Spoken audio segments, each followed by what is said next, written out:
Hello my dear students, कैसे हैं आप लोग। उम्मीद करते हैं आप सब लोग ठीक होंगे।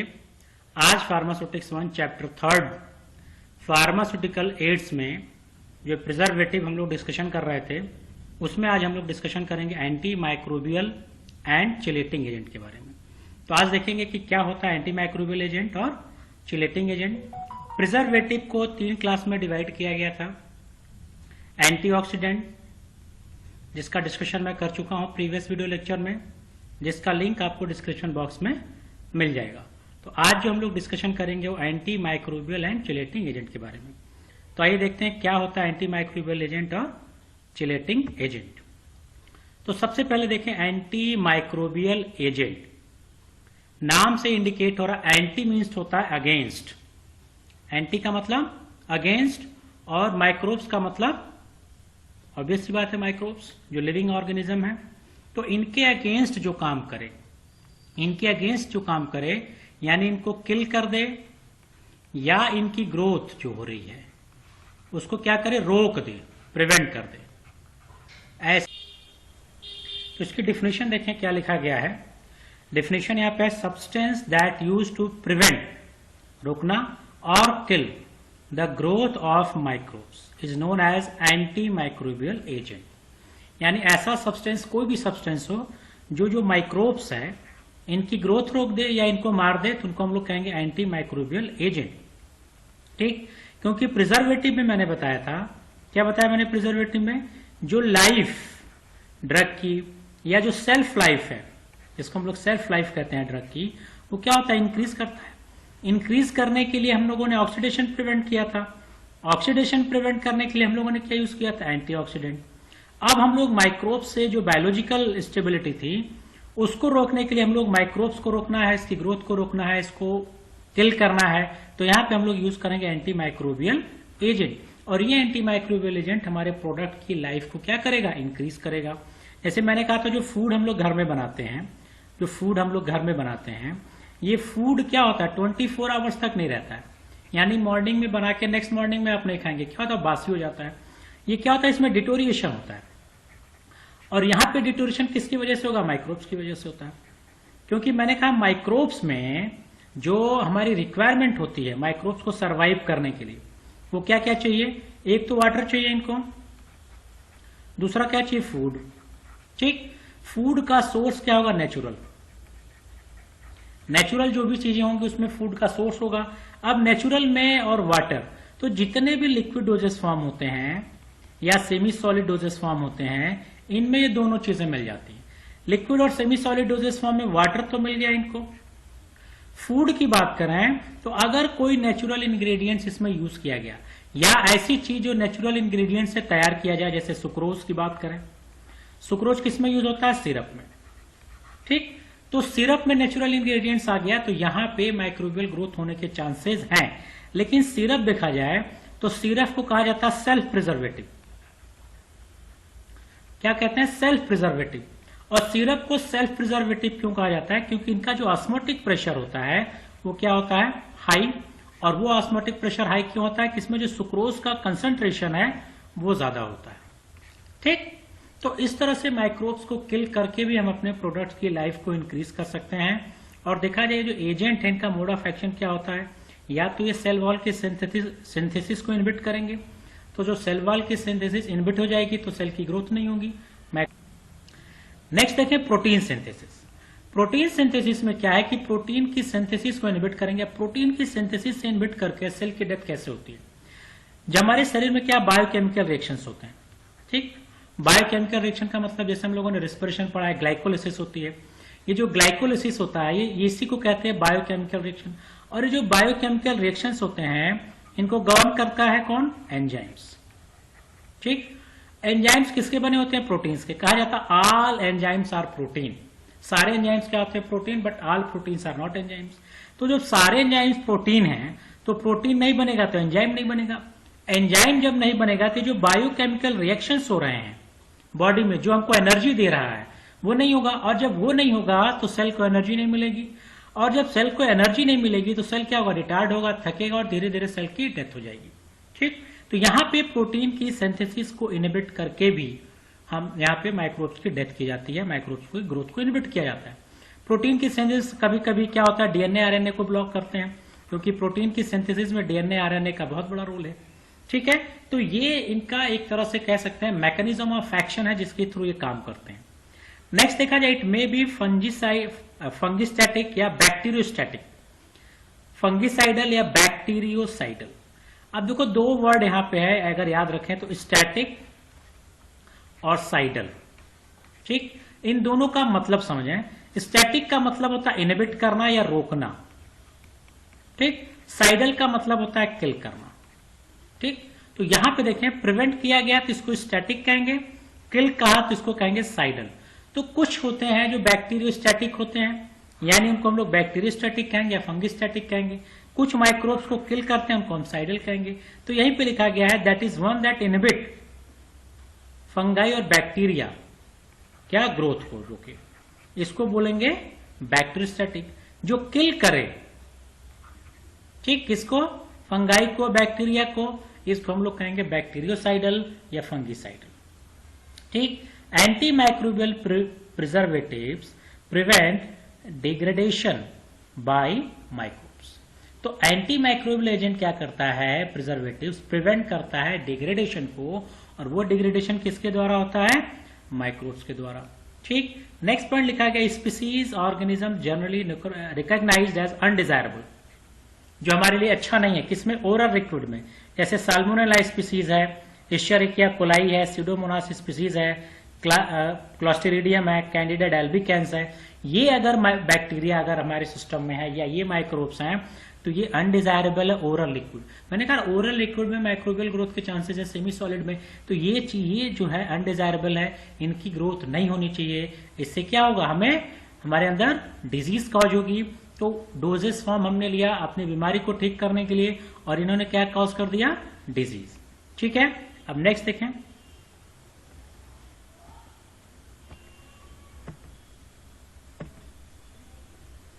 अब कुछ एग्जाम्पल देख लें। तो देखा जाए क्लास क्या है, पहले एसिडिक एंड एसिड डेरिवेटिव, जिसमें फिनॉल आएगा, chlorocresol, orthophenyl phenol, alkyl ester of parahydroxy benzoic acid, जिसमें मेथाइल प्रोपाइल पैराबेन बहुत कॉमन प्रिजर्वेटिव है, ये याद होना चाहिए। Benzoic acid and its salt, जितने फूड वगैरह होते हैं सबसे ज्यादा हम लोग बेंजोइक एसिड यूज करते हैं, sodium benzoate. Boric acid and its salt, sorbic acid, इनका यहाँ पे परसेंटेज दिया है। और ये देखें एसिड एंड एसिडिक डेरिवेटिव्स जो होते हैं मोस्टली ओरल फॉर्मुलेशन में यूज किए जाते हैं, ठीक, जिसमें एंटी फंगल और एंटी बैक्टीरियल एक्टिविटी दोनों होती है। फूड में भी हम लोग यूज करते हैं ये जो आपका बेंजोइक एसिड है। मेथाइल एंड प्रोपाइल पैराबेन 10:1 के रेशियो में यूज करते हैं, तो सिनर्जिस्टिक इफेक्ट देता है। ठीक, तो ड्रग इंटरेक्शन में आप लोगों ने पढ़ा होगा सिनर्जिज्म, जिसको पोटेंशिएशन कहते हैं, कि दो अगर इंग्रेडिएंट एक साथ यूज करें तो इसकी एक्टिविटी बढ़ जाती है। तो मेथाइल प्रोपाइल पैराबेन के साथ यह है कि अगर इनको एक साथ यूज करें तो इनकी एक्टिविटी बढ़ जाती है। न्यूट्रल में है chlorobutanol, benzyl alcohol, beta phenyl ethyl alcohol, इनको भी हम लोग ओरल फॉर्मुलेशन में यूज करते हैं, सेमी सॉलिड फॉर्मुलेशन में भी यूज करते हैं, and some can use parenteral products में।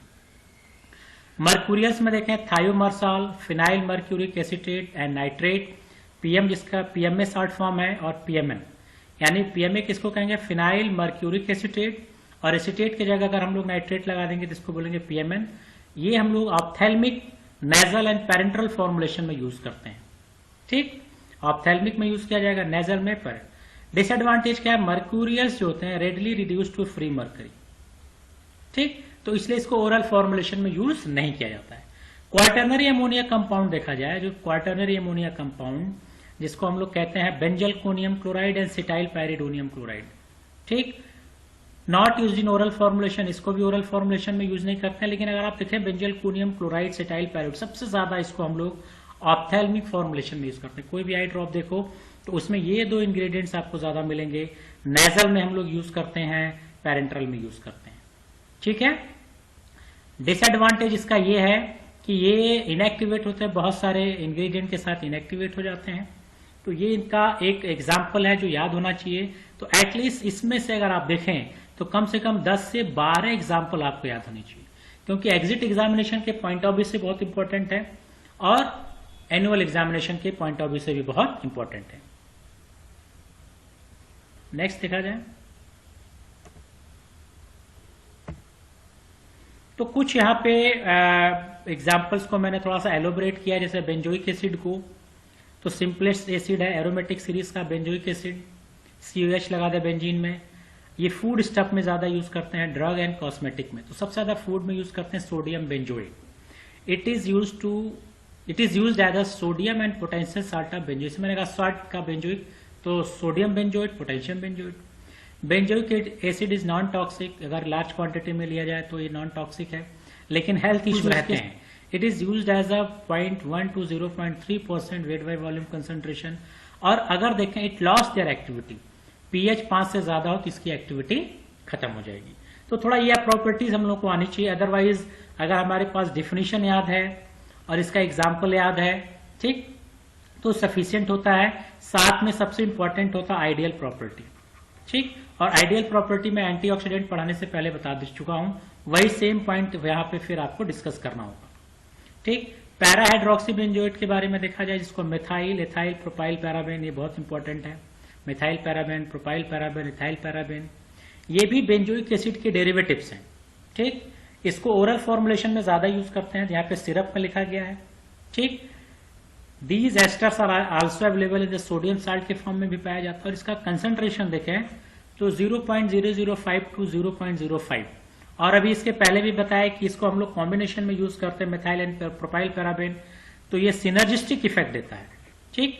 और ये 10:1 के रेशियो में यूज किया जाता है। और ये बहुत ही इंपॉर्टेंट क्वेश्चन है competitive examination point of view से, वन वर्ड क्वेश्चन के पॉइंट ऑफ व्यू से ये बहुत पूछा जाता है कि मिथाइल एंड प्रोपाइल पैराबेन किस रेशियो में यूज किया जाता है, तो that is a 10:1। Salicylic acid and salicylate also used in the together. तो जो सैलिसिलिक एसिड एंड सैलिसिलेट है इनको भी साथ यूज करते हैं, इससे इनके इफेक्ट बढ़ जाता है, ठीक। कहा जाता है सैलिसिलिक एसिड थोड़ा सा एंटीसेप्टिक प्रॉपर्टी रखता है, तो इसलिए salicylic acid usually combined with benzoic acid white field ointment. तो जो व्हाइट फील्ड ऑइंटमेंट हम लोग बनाते हैं, जो एंटीसेप्टिक जिसकी प्रॉपर्टी होती है एंटीसेप्टिक, ये व्हाइट कलर का होता है इसलिए इसको व्हाइट फील्ड ऑइंटमेंट मिलते हैं। और इसमें हम लोग यूज करते हैं सैलिसिलिक एसिड, तो ये एंटी माइक्रोबियल एजेंट है, ठीक, एंटी माइक्रोबियल एजेंट है। इसको हम लोग एज अ प्रिजर्वेटिव यूज कर रहे हैं डोजेस फॉर्म में। और यही जब हम लोग इसको स्किन पे अप्लाई करते हैं तो इसको क्या बोलते हैं, एंटीसेप्टिक। क्योंकि ये बता चुके हैं एंटीसेप्टिक और डिसइंफेक्टेंट में डिफरेंस बता चुका हूं कि अगर कोई सब्सटेंस जो बैक्टीरिया या माइक्रोब्स की ग्रोथ को इनहिबिट या किल करे, अगर वो नॉन लिविंग सिस्टम से कर रहा है, ठीक, तो उसको क्या बोलते हैं, डिसइंफेक्टेंट। क्या बोलते हैं, डिसइंफेक्टेंट। और अगर वो लिविंग सिस्टम पे कर रहा है तो इसको क्या बोलते हैं, एंटीसेप्टिक, ठीक। जिसका बेस्ट एग्जांपल अगर दूं, डेटॉल हम लोग घर में ले आते हैं, डेटॉल से अगर हम लोग क्लॉथ यूज को क्या करते हैं, क्लीन करते हैं, तो इसको बोलेंगे डिसइंफेक्टेंट। इसी को दाढ़ी बनाने के बाद, बियर्ड बनाने के बाद लगाते हैं, इसको बोलते हैं एंटीसेप्टिक। तो ये जो आपका सब्सटेंस, ऐसा नहीं कि इसको हम लोग सिर्फ डोजेस फॉर्म में भी यूज करते हैं, इसको हम लोग ह्यूमन एप्लीकेशन के भी, स्किन इन्फेक्शन के लिए भी यूज कर सकते हैं। तो जब हम लोग स्किन के लिए यूज करेंगे तो क्या बोलेंगे, एंटीसेप्टिक। तो इसीलिए यहाँ पे लिखा गया सैलिसिलिक एसिड एंटीसेप्टिक प्रॉपर्टी। तो यहाँ पे एंटीसेप्टिक इसलिए लिखा गया कि इसको हम लोग कहां पे यूज करेंगे, स्किन पे, ठीक है।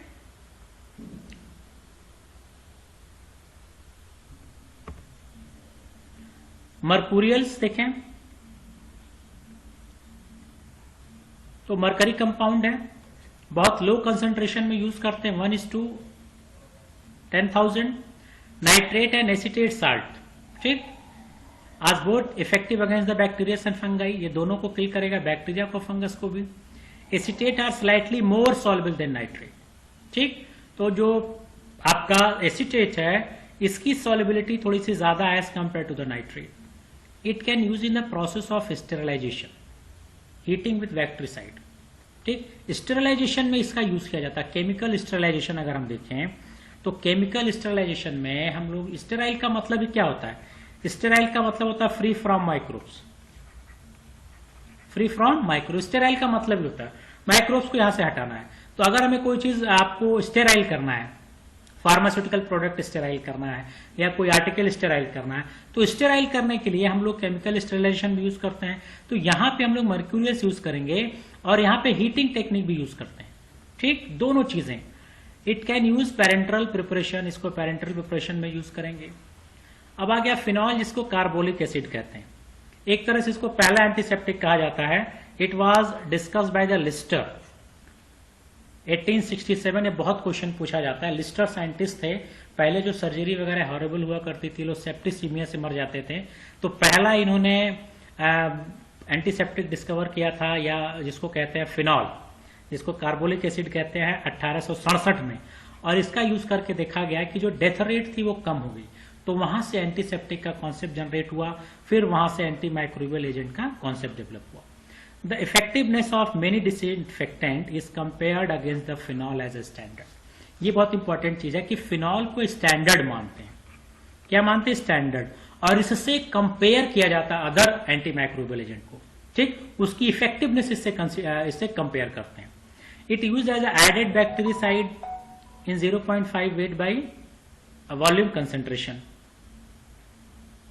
इट यूज इन गार्गल में यूज करते हैं, माउथ वॉश में यूज करते हैं, ईयर ड्रॉप में यूज करते हैं, और ऑयली इंजेक्शन में भी यूज करते हैं। It is use as antiseptic. अब इसको भी स्किन पे अप्लाई कर सकते हैं, तो डेटॉल मैंने बताया। फॉर स्टेरिलाइजेशन प्रोसेस, ठीक, एंटीसेप्टिक में भी यूज करते हैं, स्टेरिलाइजेशन प्रोसेस में यूज करते हैं, हीटिंग विथ बैक्टीरिसाइड, ठीक है।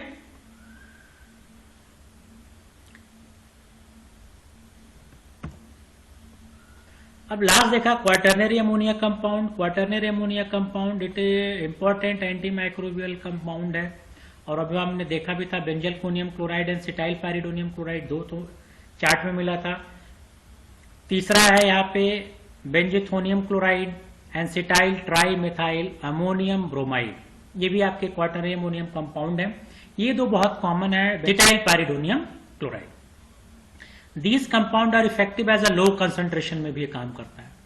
Benzalkonium chloride is effective against the third species Pseudomonas, इसके खिलाफ भी ये काम करता है, तो बहुत इफेक्टिव प्रिजर्वेटिव है ये।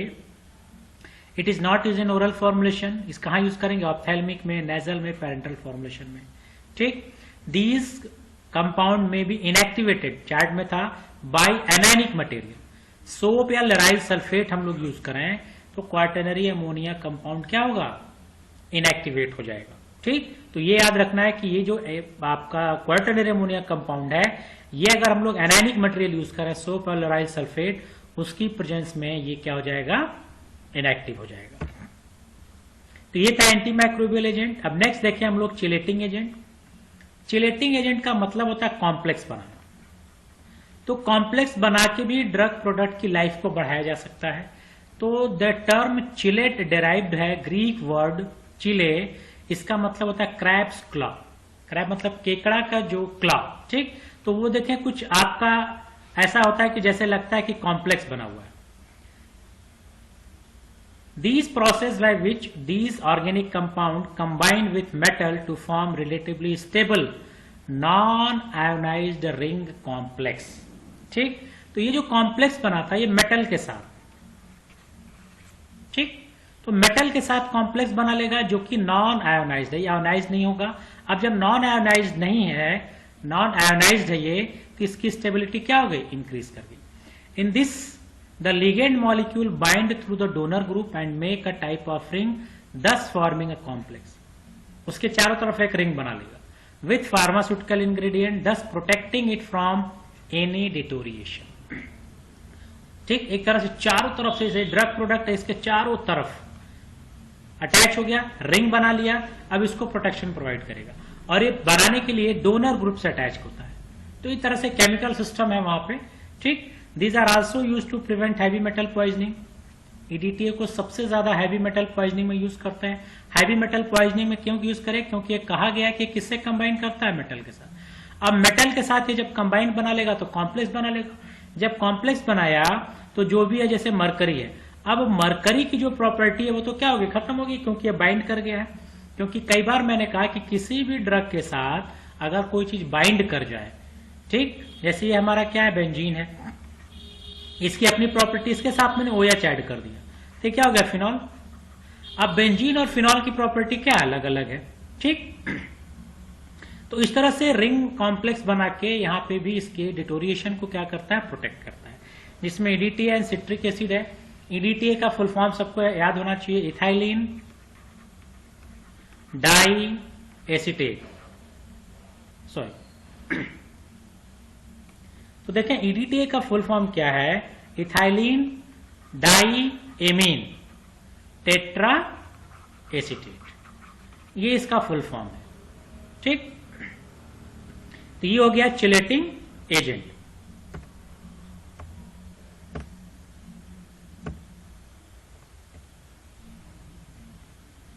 तो अब देखें ओवरऑल जो प्रिजर्वेटिव का जो मतलब समझ में आया कि हमें किसी चीज को क्या करना है, प्रिजर्व करना है, यानी इसका जो डिटोरिएशन हो रहा है, क्या हो रहा है, डिटोरिएशन, इसको रोकना है। और रोकने से हम लोग क्या कर रहे हैं कि इसकी जो लाइफ है इसको इंक्रीज कर दे रहे हैं। ठीक, तो प्रिजर्वेटिव में देखा गया एंटीऑक्सीडेंट जो ऑक्सीडेशन को प्रिवेंट कर रहा था, एंटी माइक्रोबियल एजेंट जो माइक्रोब्स की ग्रोथ को रोका, और चिलेटिंग एजेंट जिसने कॉम्प्लेक्स बनाया और कॉम्प्लेक्स बना के रोका। तो अब क्या है, जब भी एक्सिपिएंट आपसे पूछे तो एटलीस्ट इसकी डिफिनीशन आपको आनी चाहिए, इसके एग्जाम्पल आपको याद होने चाहिए। और जो इंपॉर्टेंट चीज है, अगर आपको इंडिविजुअल कुछ जैसे मर्कुरियस के बारे में बताया, बेंजोइक एसिड, अगर ये आ रहा है तो सो फार सो गुड, नहीं तो इसकी कम से कम आइडियल प्रॉपर्टी तो मस्ट है। और आइडियल प्रॉपर्टी मैं बार बार बता चुका हूं कि कुछ कॉमन चीजें होती हैं, जो सेल्फ प्रॉपर्टी, ठीक, इसके साथ टॉक्सिसिटी की बात की है, कॉम्पेटिबिलिटी बता चुका हूं, ठीक, फिजियोलॉजिकल इनएक्टिव होना चाहिए बता चुका हूं, ठीक, इकोनॉमिकल होना चाहिए, इजीली अवेलेबल होना चाहिए। ये जो 6-7 पॉइंट मैंने डिस्कस किए हैं, ये आप हर एक्सिपिएंट की प्रॉपर्टीज में ऐड कर सकते हैं। सेल्फ प्रॉपर्टीज में जैसे अगर प्रिजर्वेटिव है तो यहां पे लिखना पड़ेगा कि इट शुड बी इफेक्टिव होना चाहिए अगेंस्ट माइक्रोब्स, या ये माइक्रोब्स को किल करे या इसकी ग्रोथ को रोके एट लोअर कंसेंट्रेशन। ठीक, नॉन टॉक्सिक होना चाहिए, कॉम्पेटेबल होना चाहिए मेडिकामेंट के साथ, फिजियोलॉजिकल इनएक्टिव होना चाहिए, अवेलेबल होना चाहिए, इकोनॉमिकल होना चाहिए। तो ये आपको आइडियल प्रॉपर्टीज लिख देनी है, दैट फॉर सफिशिएंट। ठीक है, तो आई होप सो कि प्रिजर्वेटिव समझ में आया होगा। तो ये कोई भी डाउट, कोई भी क्वेरीज हो तो मुझे कमेंट बॉक्स में लिखिए। Thank you.